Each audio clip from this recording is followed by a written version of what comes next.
First off, here is my transcription. If you want to see it, pause the video now. It will also be in the description below. Before we begin, I want to make it very clear that this guide is not meant for everyone. I personally was born with perfect pitch, which automatically makes me see things and hear things in a different way. So please take this with a grain of salt. Okay, now that we got that out of the way, hajimemashou! You can basically break down a song into 3 main parts. That is melody, bass, and filler stuff. One of the best things to do once you know how to break this down is to actually create a lead sheet or find one that someone else has already done. A lead sheet, for those of you that don't know, is basically only melody and bass / chords. As you can see right now, I'm starting with the melody. In my opinion, and I think for a lot of people's opinion, the melody is actually the easiest part to get down. By this point, if you're having any issues with getting the notes down, it just means that your sense of pitch is not as good. It's actually quite easy for people to build pitch. The main reason why they don't do it is because it requires usually a long-term supplement. My suggestion for most of you, if you're having issues with pitch and just trying to understand notes, is a very simple way. Like, download basically like the note A at 440. And if you're wondering, 440 is basically the general pitch. So just download that, put that tone on your phone, and set that as your alarm every morning for, let's say, about a month. You basically have to wake up to that note every morning. And yes, that is very hard and actually for a lot of people, it's pretty much brainwashing, but that's basically the point. You're supposed to put that note into your brain. It has to be drilled in to your auditory part of your brain, wherever that is. I don't take biology or psychology or whatever. And keep in mind, this is going to take a different amount of time based on how easy it is for you to understand. For some of the people that I've given this tip to, it's taken them like 2 weeks, and other people, like, they've been working on it for the past year and they still haven't gotten a general sense of pitch. Also, you'll probably notice that this is different from what other people may learn in like their sightseeing classes in college or high school or whatever, because those classes teach you how to do short-term relative pitch. This tip that I'm giving you is just to help you develop a longer term so it stays in your brain longer. As you'll see from me transcribing, I tend to have a longer range, but we'll get there. Anyway, the next thing I like to talk about in terms of just general transcribing is getting software. I know a lot of people still like to write on pieces of paper or staff paper or whatever, but honestly, software is probably the next generation of technology that helps you write a lot quicker. So what I'm going to talk about is basically the difference between the softwares that I've tried. I've tried pretty much about 4 different types of software: Sibelius, Finale, Cakewalk, and I don't remember the last one.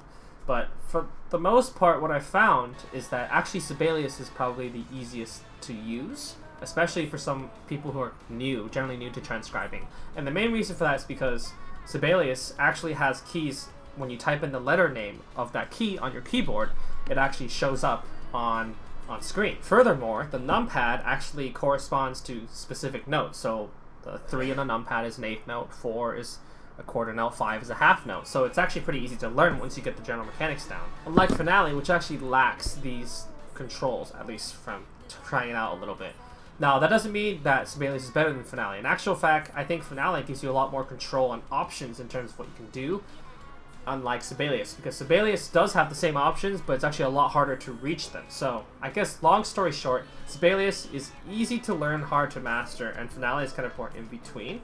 But honestly speaking, when you're writing stuff like this where all you need to do is just write notes, Sibelius is probably the best, because Sibelius is just a lot faster, it's more efficient, it's just generally overall better. Finale is more if you're actually going to be composing, adding a lot more like extra stuff that's on top of the notes and stuff like that. So everyone, get Sibelius. Sibelius 7 is amazing. I think it would help you a lot once you learn it and stuff, yeah. And finally, this is a very common sensical thing, but if you're going to be doing something that's music related and with writing notes, honestly, go look up some classes of music theory, basic music theory, sight singing, stuff like that. There are tons of resources online that you can find that teach you these general basic things like chord structures and whatnot. And you don't have to really know how to name them, but it's just seeing them and identifying them, that's good enough. Like, so you don't have to go the full way of like, oh, like this is a Phrygian chord, or oh, this ends in a 5-1 like half Phrygian cadence. So I just been saying Phrygian because really that's all I remember from those classes. But like, honestly, as long as you know what the chords are and kind of can figure it out, then you don't need to go any farther than that.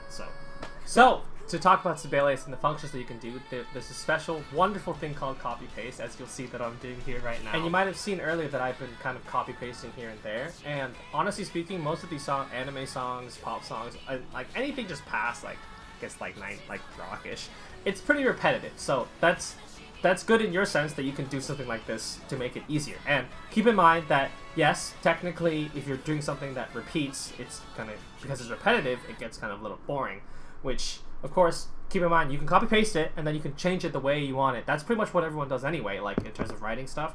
It's just slightly different, right? So that's up to you to do after you copy-paste it. You don't have to just copy-paste on that. Anyway, as you can see, I've just finished the melody, so now I'm getting to the next part, which is the bass part. So this is, again, to remind you, it's a lead sheet, so I'm just doing the general bass notes. I'm not doing like any rhythms or anything super complicated, because all those rhythm stuff goes into the filler section that I was talking about earlier. Anyway, the next tip that I have, and this is again another life lesson, common sense thing, when something is really challenging and it's hard, break it down to baby steps. For me, I see everything in terms of measures, so in my head I'm always counting and like keeping track of the beat and counting what measure we're on, type of thing. Well, not measure on, but like where the measure lines are in my head. Some people are not like that, so you can always use time differences. Let's say, like, you know, listen to just a second of the song and then just keep on listening to that until that gets ingrained in your head, whether short-term memory or whatever. Then take that and put it out on paper. If 1 second is too long, then break it down to half a second. That's still too long, just keep on breaking it down. The smaller the parts, the easier it is for you overall, right? That's like for most, like everything in life. So as you continue transcribing more and more, you're going to realize that it's going to become easier. You're going to be able to do longer sections. You're going to be able to do more complicated stuff. You're going to be a lot more comfortable with your overall writing skills. So just really, again, just practice it a lot and eventually you'll get it. Now, you'll see I've moved on to the final section, which is the filler stuff. The filler stuff can be broken down into 4 sections, which is rhythm, notes, style, and mechanics. The rhythm is just something that you need to figure out yourself. You can either do exactly what you hear, or you can add your own creative touch to it, like most people do. That's up to you to decide. Secondly is the notes. Now, this comes from music theory. It's understanding what the chords are and what the first, third, and the fifth, like the root, third, fifth of each note a chord is. I take it to that next step and just usually I add a 7th, because that's just kind of how I play. I'm a jazz pianist by heart, so that really helps me a lot. For the most part, what I'm using right here, as you can see, is it's always 5 notes up and then 6 after. So that's just a general thing that a lot of people like, so I just stick with that. Now, the third thing I already touched about it was kind of just style. A lot of people have their own different style. Like, for example, Animens likes to do a lot of jumping left-hand stuff. Thishter likes to do, I guess, complicated different arpeggio patterns, I guess. And Navarone likes to do very long right-hand arpeggios. So, again, everyone has their own style of playing. It's up to you to decide what that is and to see if you can find a way to notate it or not. It really depends. And finally, mechanics. That just really comes down to just learn the piano inside and out. Keep on practicing and playing. Look up piano lessons online, whatever. That's completely up to you to decide. Anyway, to get back to what I'm kind of doing on screen right now, I'm basically filling out some of the chords. As you can see, I'm very selective about which chords that are long and which ones are short. I usually like to stick long notes with more fingers being pressed down, and then the rest of them is just basically octaves, which, by the way, I don't know why octaves just sound amazing to me, and that's why I use them a lot. So yeah, it depends on the playstyle, I guess. Oh, and with Sibelius, don't be afraid to go back and just listen to what you just recorded and see how it sounds like. Sometimes, you know, you may like it, sometimes you'd be like, wait, that sounds kind of weird. And as you can see later in this video, you're going to realize that I make a lot of mistakes, like probably 3 or 4-ish, that I had to, if I didn't listen through, I would not have caught them, and it would have been pretty bad. So now, as you get better and better, you're going to realize that maybe you don't need to create a lead sheet anymore. You can skip that step, or for most people, if they just want to record right away, they just don't even write sheet music to begin with. They just kind of already know what they're going to do, and they just improv and just do it on the spot. And great for them, great for everyone else. I personally am not like super into the improv thing, mainly because for me, I have to break everything down. So if I were to improv a whole song, it would be really hard for me to at least get a sense of tempo. I'm not the best musician, and that's mainly why I write sheet music and stuff like that before I record. So, alright, so to sum it up, basically, before you start, get long-term pitch, use your phone, download an app, use Sibelius 7, highly recommended, go learn music theory. And main general tips to transcribe, is don't be afraid to copy paste. Use repeats, baby steps, and continually practice. When you're breaking down the song, try to identify the melody, bass, and then filler stuff that you want to add on the top. That includes counter melodies and stuff like that. And the order of things you should learn is rhythm, notes, style, and mechanics. Once you get those 4 down, it will make your life a lot easier to write stuff. So this transcription, by the way, although I watched the anime, I think it's Your Lie in April, I really never paid attention to the opening, the ending, and actually for the most part, for most of the songs that I do, I don't really watch the anime before I do the songs. I usually just get the songs linked from a friend or something like that, because I just hate watching the airing anime, because I hate having the episode end with the cliffhanger. I just want to watch the next episode already. This is not out yet, so I always wait for it to finish. But yeah, I actually haven't heard this, so I just did this completely from scratch. So yeah. Okay, so here's the Synthesia. Enjoy, I guess.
feel free to leave a like or subscription or comment below.